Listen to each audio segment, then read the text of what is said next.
Personne ne la prenait au sérieux. Elle était petite, discrète, presque invisible, du genre que l'on croise dans le réfectoire sans même la remarquer. Lorsqu'elle monta sur le toit avec un vieux fusil poussiéreux, un jeune soldat secoua la tête en ricanant. « Avec ça, tu crois vraiment pouvoir faire quelque chose ? Cette relique devrait être au musée. » Claire Donovan ne répondit pas. Elle introduisit calmement une unique cartouche dans la chambre. Pas une hésitation, pas un mot.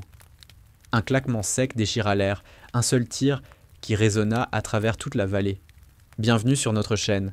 Aujourd'hui, nous allons vous raconter une histoire qui ne commence pas dans le fracas, mais qui s'inscrit profondément sous la peau.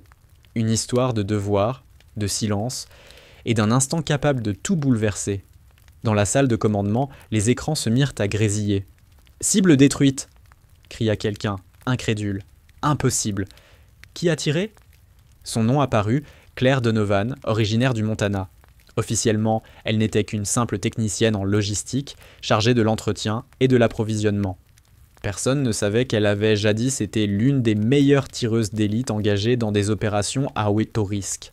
On ne la connaissait alors qu'à travers un pseudonyme, un nom de code qui ne figurait dans les rapports qu'en lignes noircies « Raven Strike ». Depuis cette mission qui avait changé sa vie, elle fuyait les projecteurs.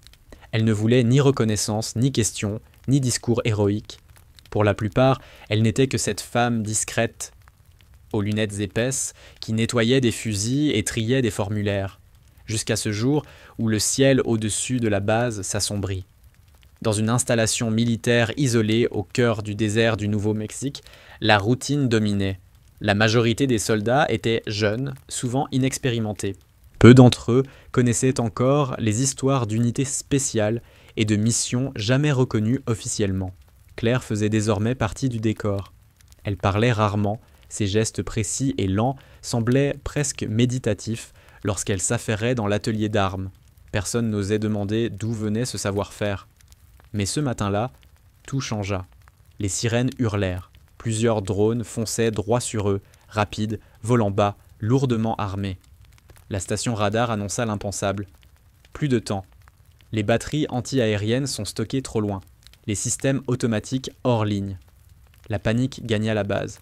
Tandis que les uns courèrent se mettre à l'abri et que d'autres attrapaient leurs armes, Claire se dirigea en silence vers le mur d'entraînement. Elle prit un vieux Dragunov, vérifia la lunette et l'épaula avec l'aisance de quelqu'un qui n'avait jamais vraiment cessé de s'en servir. À la radio, les ordres s'entrechoquaient. Toutes les unités, repli immédiat dans les abris. Aucun système de défense actif. Contact dans 3 minutes. Qui est sur le toit nord ? Descendez tout de suite. Mais Claire resta là-haut, seule, une balle chambrée, une cible dans la lunette et une décision prête à faire basculer le destin. Ce n'était pas son premier tir, mais peut-être le premier que d'autres remarqueraient. Autrefois, on l'appelait Raven Strike, un nom murmuré seulement dans les dossiers caviardés, associé à une unité d'élite envoyée dans les missions impossibles. Haute précision, 0 marge d'erreur.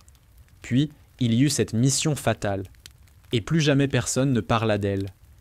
Claire disparut des registres militaires, mais aussi de la mémoire de ses camarades. Elle avait quitté les hauteurs des postes de tir pour les rayonnages des entrepôts, troquant le viseur pour des pièces de rechange. Retrait volontaire ou punition. Nul ne le savait vraiment. Dans l'ombre des hangars, on la voyait souvent, les mains couvertes de graisse, concentrées sur une réparation. Elle parlait peu, observait beaucoup, et parfois elle polissait une ancienne lunette, méthodiquement, comme si chaque vis avait encore un rôle à jouer. Un jour, un soldat curieux lui demanda pourquoi elle entretenait des armes que plus personne n'utilisait. Elle répondit sans lever les yeux, parce qu'un jour, quelqu'un en aura besoin. Et ce jour était arrivé. Sur le toit nord, elle se tenait, ancrée dans le sol, son fusil incliné avec la perfection d'une vétérane.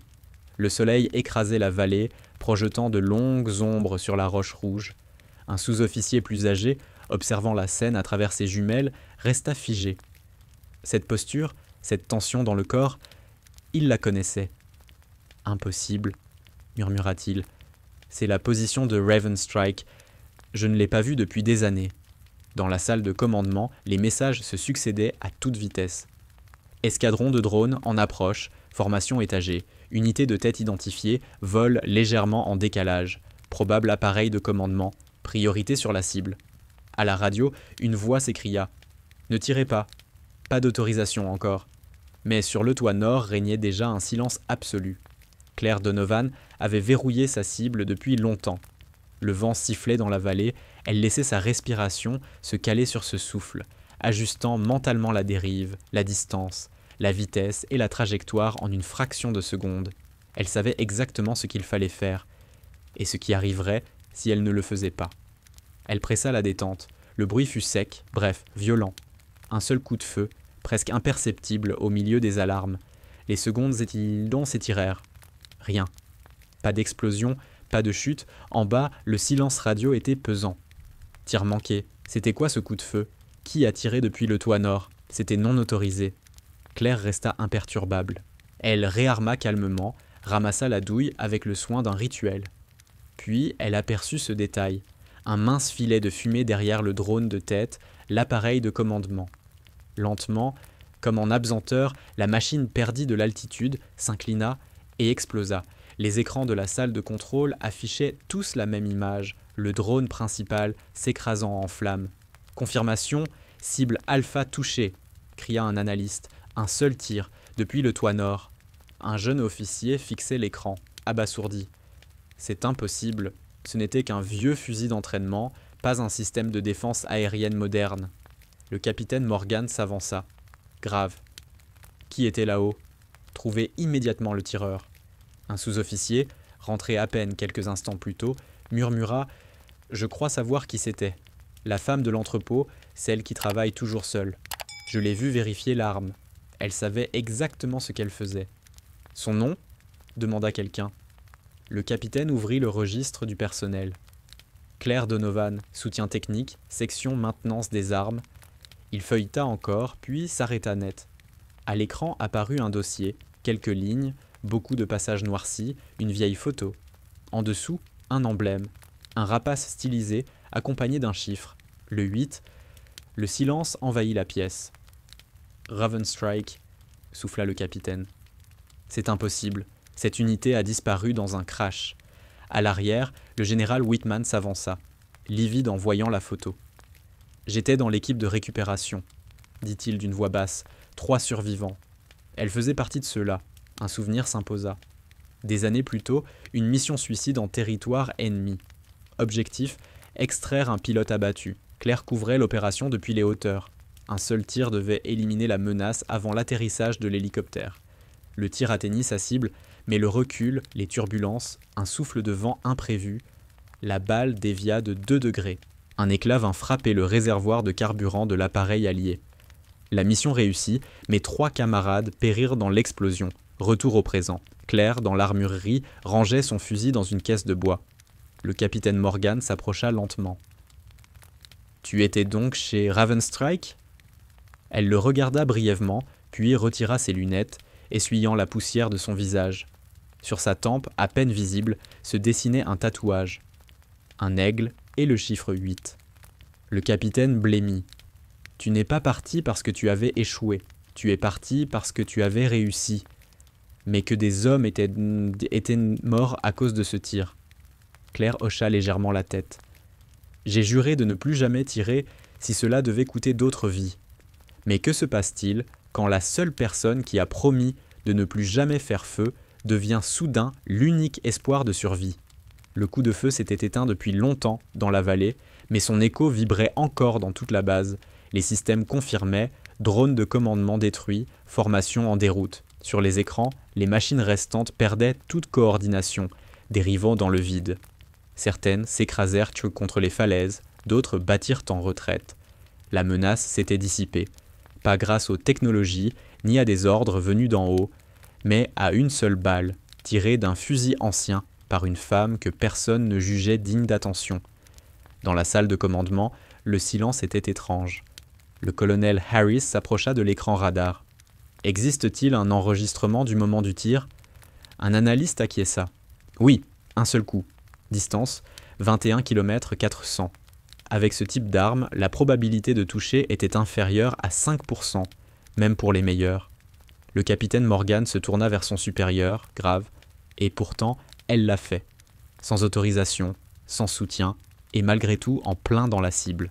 Pendant ce temps, dans l'atelier, Claire Donovan avait déjà repris son travail. Elle nettoyait le fusil comme si de rien n'était, enlevant la poussière du mécanisme avec une attention presque tendre. Elle inspectait chaque vis, chaque fibre du bois, avec le calme d'une routine bien apprise. Un jeune soldat s'approcha, visiblement nerveux. Tout le monde avait entendu parler du tir. « C'était vous, là-haut » demanda-t-il avec hésitation. Sans lever les yeux, Claire répondit simplement. « J'étais là où l'on avait besoin de moi. » Le soldat se tut, puis murmura « Je n'aurais jamais cru qu'un vieux fusil puisse faire ça. » Claire remit doucement la culasse en place. Les armes ne vieillissent pas. Ce sont les hommes qui cessent de rester affûtés. Quelques heures plus tard, le commandement voulut lui décerner une médaille. Un document officiel, une cérémonie de remerciement. Elle refusa calmement. « Je n'ai rien mérité. Je n'ai fait qu'un choix. » Le capitaine Morgan l'interrogea directement. « Pourquoi n'es-tu pas revenue après le crash ? Tu étais la meilleure. » Claire resta silencieuse un moment avant de lever les yeux. « Parce que j'ai compris qu'un tir parfait ne vaut rien s'il engendre de la souffrance. Cette nuit-là, quelque chose changea, pas dans les systèmes, ni dans les grades, mais dans les esprits. Claire n'était plus seulement une technicienne. Elle devenait un symbole de responsabilité silencieuse, de précision sans fracas, de celle qui attend le moment juste et ne tremble pas quand il survient. L'histoire de Raven Strike commença à circuler parmi les recrues, pas comme un rapport officiel, mais comme un murmure dans les couloirs, une rumeur chuchotée à la cantine, un signe de tête discret entre ceux qui avaient vu le radar ce jour-là. Elle a abattu un drone de commandement d'un seul tir, du toit nord, avec un fusil d'entraînement, à plus de 20 et 1 km, racontait-il. Elle faisait partie de Raven Strike. J'ai vu le tatouage, jurait un autre. Les jeunes écoutaient comme on écoute une légende autour du feu, sauf que cette fois, l'histoire était vraie. À l'instruction, certains formateurs ressortirent les vieilles tactiques. L'un d'eux montra même l'image radar du tir. « Voilà », dit-il aux recrues. « Ce n'est pas un mythe, c'est la définition de la précision. Voilà ce que signifie assumer une responsabilité, même quand personne ne vous l'ordonne. » Au mur, un cliché du tir était affiché, une simple traînée de fumée montant vers le ciel. Dessous, écrit à la main, pas de système, pas d'ordre, seulement la clarté. Claire n'y prêta guère attention, ou fit semblant. Elle continuait à travailler dans son coin, réparant des armes, triant des pièces de rechange, préparant des fusils que, peut-être, personne n'utiliserait jamais. Un jeune soldat osa lui demander « Pourquoi rester ici, après ce que vous avez fait ? Vous pourriez être instructrice ou même officier. » Claire ne se retourna pas. « Parce que je sais ce qui arrive si je cesse de remettre en question chaque tir. » Un ancien camarade de longue date passa par hasard sur la base. En la voyant, il la reconnut immédiatement. « Claire, tu es en vie, nous pensions tous que tu avais péri dans le crash. » Elle soutint son regard, sans sourire. « 3 hommes sont morts ce jour-là, parce que je n'ai pas su prévoir le vent. » Il voulut protester, mais ses yeux fermes ne laissaient place à aucune consolation. Un soir, on découvrit sur son établi un petit mot griffonné à la main. Une seule vérité. Les armes ne vieillissent pas. Ce sont les hommes qui perdent le respect de ce qu'elles déclenchent. La vie reprit peu à peu son rythme dans la base, mais quelque chose d'invisible se tramait. Les images satellites révélèrent des mouvements inhabituels au cœur du désert du Nouveau-Mexique. Véhicules non identifiés, signaux brouillés, rien qui corresponde au schéma connu. Dans le centre de contrôle, les officiers hésitaient. Exercice ? Convoi d'essai venant de Fort Hamilton, mais pourquoi si profondément en terrain isolé ? Le colonel Harris fronça les sourcils. Niveau d'alerte jaune, prévenez toutes les équipes de nuit. Et dans l'obscurité la plus noire d'une nuit sans lune, une grésille brisa le silence des radios. Mouvement secteur 9, signature de drone inconnu, pas de signal IFF. Vitesse élevée, un nouvel assaut. Et cette fois, la base n'était pas prête.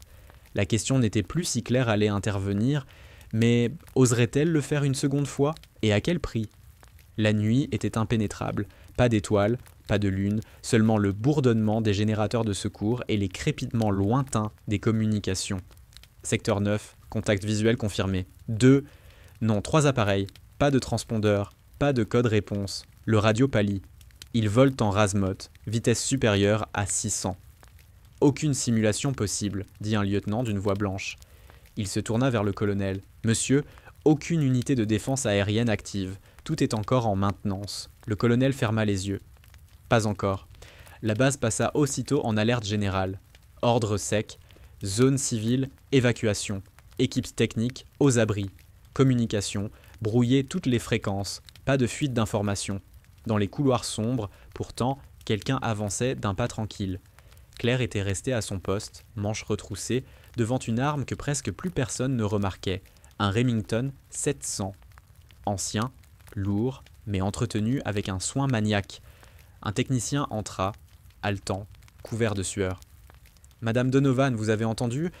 Ils reviennent. » Elle hocha simplement la tête. « Je sais. » Son regard tomba sur le fusil.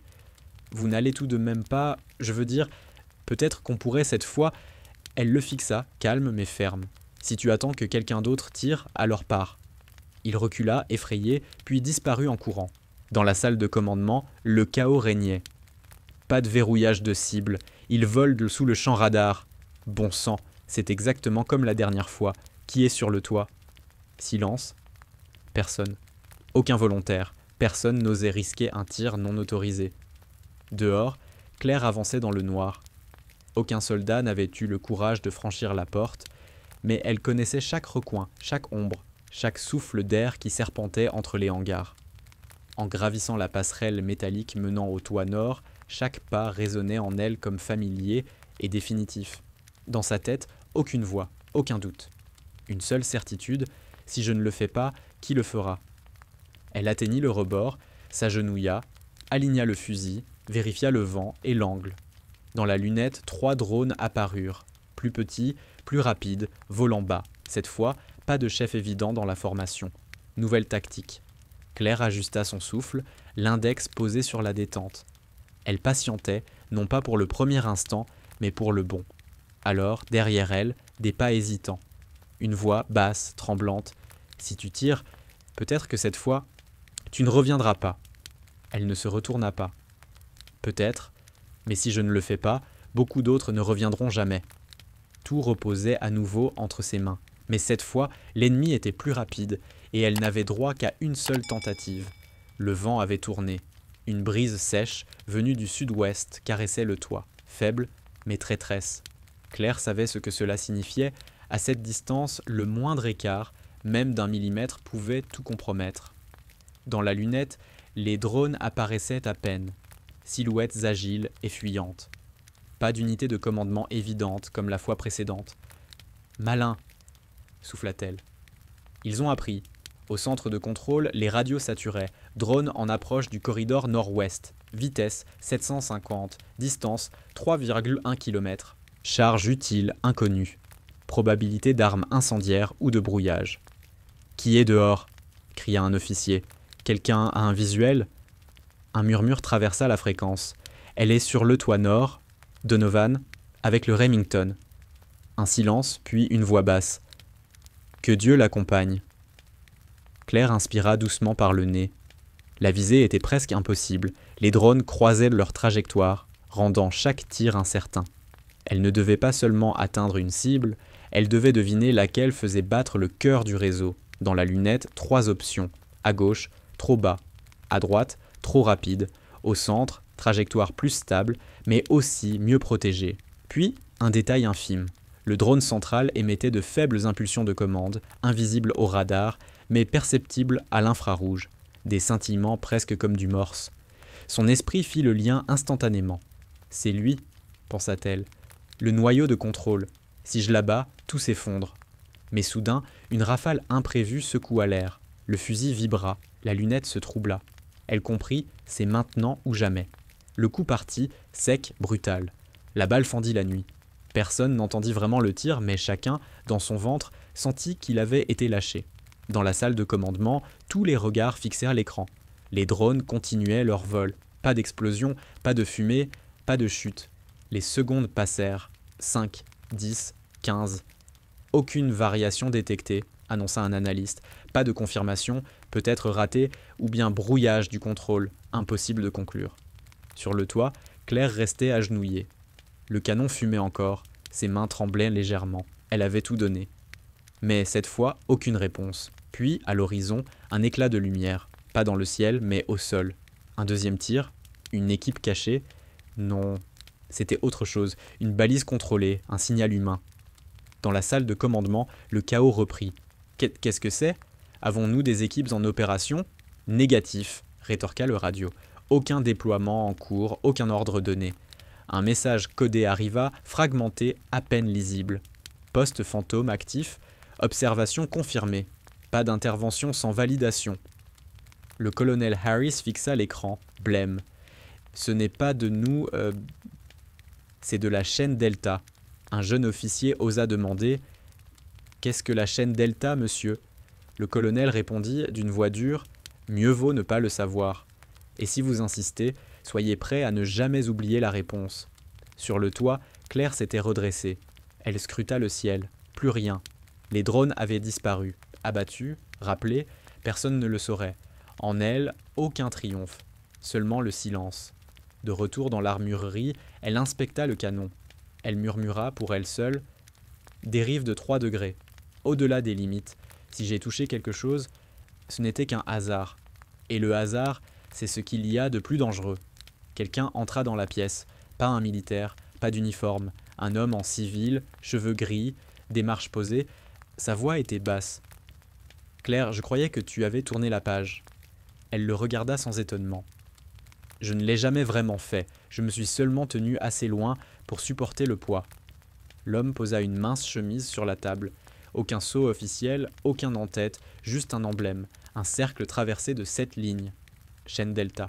« Nous surveillons ces drones depuis des semaines, » dit-il. « Ils ne viennent pas d'ennemis traditionnels, mais de fractures internes, des unités privées, indépendantes. » Claire secoua la tête.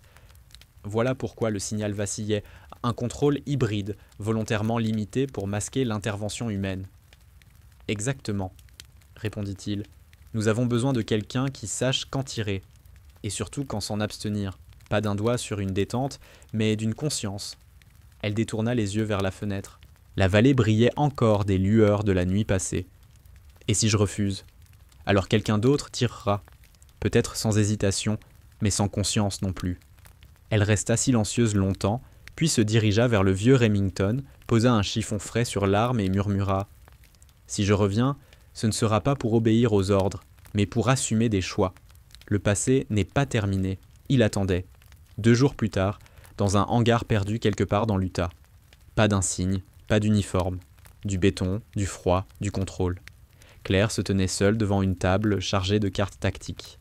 Au fond, 2 hommes observaient. Le vieil homme aux cheveux gris s'approcha. Ils n'attaquent pas parce qu'ils nous haïssent. Ils attaquent parce qu'ils savent que nous ne savons plus qui nous sommes.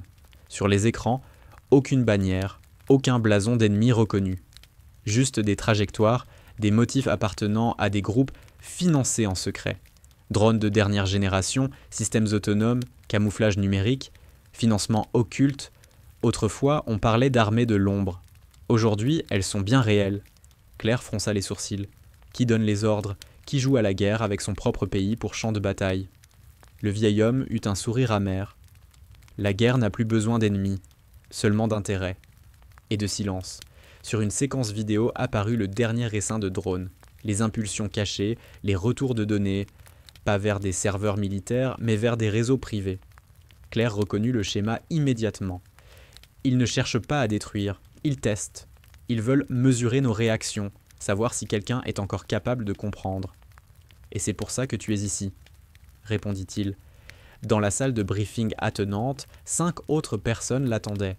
Civils, tous marqués par cette gravité silencieuse de ceux qui ont trop souvent dit oui quand d'autres se taisaient. Une femme au visage étroit déclara « Tu n'auras pas d'unité, tu auras une décision, un réseau et 5 cibles. » Claire baissa les yeux. 5 noms, 5 lieux, 5 individus officiellement inexistants, mais dont les actions déstabilisaient des systèmes entiers. Plus tard, seule dans une chambre spartiate, lit métallique, lampe grise, elle fixait le plafond. Non pas par doute, mais par colère. Colère de voir tout ce qu'elle avait voulu fuir s'imposer à elle comme seule issue. Un souvenir remonta. Ce n'est pas le tir qui compte, c'est la raison pour laquelle tu appuies. Au matin, un nouveau dossier l'attendait, une seule note, prête dans 48 heures. Pas de médaille, pas de protocole, seulement l'efficacité. Claire avait fait son choix. Mais sur le chemin de sa première mission, un visage se dresserait. Un qu'elle n'avait jamais voulu revoir, un complexe industriel abandonné à la périphérie d'Albuquerque, Nouveau-Mexique. La chaleur faisait onduler l'asphalte. Le silence n'était pas naturel. Il était voulu. Cet endroit n'appartenait plus au monde extérieur. Claire Donovan était allongée sur le toit d'un ancien bâtiment administratif en ruine, le fusil à l'épaule, la nouvelle lunette réglée sur son grossissement minimal. Pas d'ordre, seulement un choix. Cible numéro 3 du dossier, officiellement conseiller en logistique, en réalité coordinateur d'un réseau de drones financés illégalement. Elle connaissait la cadence, respiration, battement du cœur, souffle du vent, tout comme autrefois. Mais cette fois, sa main gauche tremblait légèrement, non pas de peur, mais de certitude. Dans son oreillette, la voix grésilla. Position stable, cible dans le périmètre, fenêtre, 12 secondes. Claire aligna sa visée, son doigt effleurait la détente, un seul appui, et tout basculerait. Puis une ombre apparut dans le bas du champ. Une silhouette sortait par une porte latérale, pas la cible, un accompagnateur. Claire se figea, ce visage, elle le connaissait. Pas dans le dossier, pas dans les rapports, mais dans l'épave de l'hélicoptère, des années plus tôt. Un survivant. Un camarade, celui qui ne l'avait jamais accusé, mais qui ne lui avait plus jamais adressé la parole. Son souffle se bloqua. Tirer maintenant, c'était risquer bien plus qu'un incident politique. C'était risquer, encore une fois, de perdre quelqu'un. Pas par erreur, mais par indifférence. La radio pressa. Décision dans 3, 2. Claire retira son doigt de la détente, verrouilla l'arme et se replia silencieusement. Quelques heures plus tard, dans un motel décrépit à la sortie d'Albuquerque, elle posa le fusil sur le lit et s'assit par terre, le regard vide. L'homme de la chaîne Delta entra calmement. « Pourquoi n'as-tu pas tiré » demanda-t-il, sans colère. Elle mit du temps à répondre, parce que cette fois, je savais qui se trouvait dans la ligne de mire. Il acquiesça, sans reproche, puis sortit une autre chemise de sa sacoche. Alors, il te faut une autre approche, pas un tir, une infiltration. Plus question de viser, mais de comprendre, de supporter, de parler. Le lendemain matin, Claire monta dans un bus bondé de civils. Vêtements simples, aucune arme visible, mais dans la poche de sa veste, une photo. Pas celle de la cible, mais de l'homme qu'elle avait aperçu la veille, le survivant. Celui qui, comme autrefois, la regardait sans jugement, avec une seule question muette. Agiras-tu différemment cette fois ? Le bus s'arrêta au coin d'une rue poussiéreuse de banlieue. Pas de panneau, pas d'accueil, juste un vieux parking et un petit bâtiment. Devant, il était là, David Monroe, autrefois spécialiste du renseignement et de la coordination tactique. Autrefois l'un des 3 survivants du crash de Raven Strike. Autrefois l'homme qui devait sa vie à Claire et qui n'avait jamais évoqué la mort de leurs 3 camarades. Elle descendit. Aucun mot, aucune salutation, seulement un regard lourd saturé de tout ce qui n'avait jamais été dit. David inclina légèrement la tête. « J'ai entendu dire que tu étais de retour en opération. » Sa voix était grave, éraillée. « Je croyais que tu avais quitté tout ça pour de bon. » Claire le fixa. Je le croyais aussi. Jusqu'à ce que quelqu'un décide que j'étais encore utile. Un sourire amer glissa sur ses lèvres. Ils s'installèrent dans un petit café où le seul bruit était celui du vieux réfrigérateur. Dehors, le sable commençait à tourner en tempête, mais à l'intérieur régnait une étrange paix. « C'était toi » demanda David à voix basse. « Le tir sur la dernière attaque, la destruction du drone de commandement ?» Claire hésita, puis acquiesça. « Oui. » Il s'adossa à sa chaise. « Un tir comme celui-là peut déclencher une guerre, ou l'empêcher, tu le sais. Comme autrefois, tu avais atteint ta cible. » « Et pourtant, » l'interrompit-elle, « 3 morts pour une déviation de 2 degrés. Je me souviens de chaque visage. » David la regarda droit dans les yeux. « Tu n'étais pas coupable. Personne ne pouvait prévoir le vent. » Claire secoua la tête. « J'aurais dû. J'ai simplifié le calcul pour protéger l'hélicoptère. Et c'est ça qui a tout changé. J'ai agi comme un héros, pensa Claire Donovan. Et les héros commettent des erreurs, parce qu'ils croient devoir sauver tout le monde. » Après un long silence, David Monroe sortit un petit objet de sa poche. Un simple clé USB. Si tu veux savoir qui est réellement derrière ces drones, pas les sociétés écrans, pas les prête-noms, alors tu auras besoin de ça. Claire le fixa, interdite. Pourquoi l'avoir gardée? Parce que je savais que tu reviendrais un jour. Pas comme tireuse, mais comme quelqu'un qui voudrait comprendre avant de viser. Plus tard, seule dans une chambre étroite au-dessus du café, Claire inséra la clé dans un terminal sécurisé. Ce qu'elle découvrit lui coupa le souffle. Des noms. Pas ceux de listes ennemies, mais ceux qu'elle avait connus lors de vieux briefings. Certains avaient été ses supérieurs, d'autres, ses camarades. Elle leva les yeux vers le miroir fendu au-dessus du lavabo. Ce n'était plus la jeune femme de Ravenstrike, ni la simple technicienne du dépôt d'armes. C'était quelqu'un de nouveau, ou quelqu'un qui avait enfin décidé qui elle voulait être. Le poids de la clé se faisait presque physique dans sa poche. Pas au sens littéral, mais elle en sentait chaque gramme. Ce qu'elle contenait pouvait ruiner des carrières, ébranler des systèmes, détruire la confiance, ou la restaurer. De retour dans le hangar de la chaîne Delta, elle se retrouva face à l'homme aux cheveux gris. Il la fixait avec patience, comme un joueur sûr de son jeu. « Tu l'as ouverte » Elle acquiesça. Les données parlent d'elles-mêmes. Ces drones ne viennent pas de l'étranger. Ils sortent d'une branche secrète d'un conglomérat de l'armement qui, officiellement, œuvre pour la sécurité intérieure. Ce ne sont pas des attaques, ce sont des tests, des scénarios. Pour observer, que fait l'armée quand tout s'effondre, quand il ne reste que des individus entre le chaos et la catastrophe? L'homme inclina la tête. Young, exact. Les cibles n'étaient pas ennemies, mais civiles, internes. Un protocole qu'on n'admettra jamais publiquement. Claire serra les poings. Tu veux que je me taise, que je raye un nom de la liste? Il garda le silence, puis répondit: Je veux que tu comprennes combien vérité et responsabilité sont proches. Tu peux tout révéler. Tu peux partir, ou tu peux mettre fin à cette chaîne. Elle soutint son regard. Mettre fin, dans ce monde, cela signifie toujours tirer sur quelqu'un. Il acquiesça. Oui, mais cette fois seulement sur le bon. Cette nuit-là, Claire traversa seule le campement. À l'ouest, le ciel se teintait de violet. Pas un coucher de soleil. Un mur de sable approchait, tempête et présage. Elle savait qu'il n'y aurait pas de deuxième chance, pas de protocole, pas de témoin. Le dernier nom, le véritable responsable. Et il n'était pas n'importe qui, un mentor, un ami. Au pied du promontoire, elle s'arrêta. Le sable fouettait son visage, mais dans sa tête, une seule voix résonnait. Si tu cesses de questionner chaque tir, tu deviendras toi-même le danger. Dans le centre de contrôle, un message circula. Cible en déplacement vers le point de rendez-vous. Aucun système externe, pas d'escorte rapprochée, fenêtre ouverte. N'importe quel autre tireur aurait pressé la détente. Mais Claire resta immobile. Fusil sécurisé, décision entre ses mains. Elle porta la radio à sa bouche, ouvrit la fréquence générale et dit simplement « Le tir n'est pas nécessaire, mais la lumière viendra. » Le silence s'abattit sur les ondes, puis un souffle et une voix inconnue, étranglée, hachée. « Communication non autorisée. Qui parle? Identifiez-vous immédiatement. » Claire ne répondit pas. Claire posa la radio, sortit la clé USB de sa veste et la glissa dans le dernier port libre du module d'émission mobile. Un seul appui, et tout partit, sans cryptage, irréversible. En quelques minutes, les données circulaient partout. Forums oubliés, anciens canaux de journalistes indépendants, serveurs de vieux collègues sortis du service depuis longtemps. Mais eux savaient ce qu'ils voyaient. Sites noirs, faux assauts, tests de drones privés en zone civile. Et au milieu, Claire Donovan, pas comme héroïne, mais comme témoin. La riposte fut immédiate. Pas avec des armes, mais avec des mots.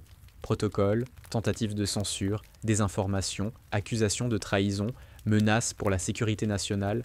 Mais les images, les mémos internes, les enregistrements radio, tout était réel, indéniable. Dans une salle de commandement reculée, le général Whitman murmura simplement « Elle l'a vraiment fait ». Claire savait ce qui l'attendait. Pas d'applaudissements, le silence. Peut-être un interrogatoire, peut-être la disparition, mais sa part était accomplie. Elle rentra à la base par une vieille entrée de maintenance qu'elle connaissait par cœur. Dans l'entrepôt, tout semblait comme avant. Poussière, armes, inventaire. Mais quelque chose avait changé. Un jeune soldat la fixait.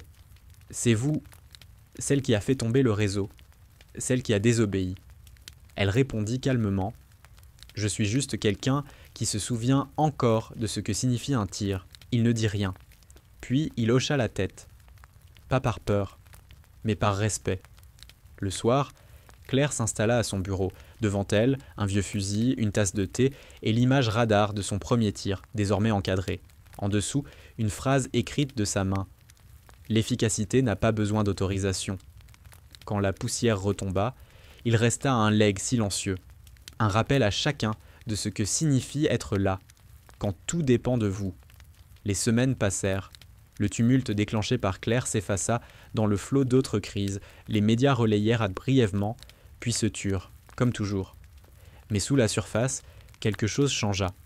Des systèmes furent contre-vérifiés, des contrats rompus discrètement, des noms disparurent, non pas d'Internet, mais des listes de décisions. Et dans un vieil atelier, à la lisière d'une base militaire du Nouveau-Mexique, une femme travaillait toujours, en silence, concentrée, vigilante. Claire n'était jamais vraiment partie, elle s'était seulement retirée pour protéger ce qui comptait. La clarté, la vérité, la responsabilité, sans uniforme, sans médaille, sans applaudissements. Les nouvelles recrues entendaient son histoire. Certaines tentèrent de lui parler, mais elle restait discrète. Elle n'évoquait pas ce qu'elle avait fait, seulement ce qu'il ne fallait pas faire, obéir sans comprendre, viser sans savoir pourquoi. Un jour, un jeune soldat osa demander « Comment saviez-vous, ce jour-là, que vous alliez réussir ?» Claire posa son outil et répondit simplement « Je ne le savais pas, je savais seulement que je devais essayer.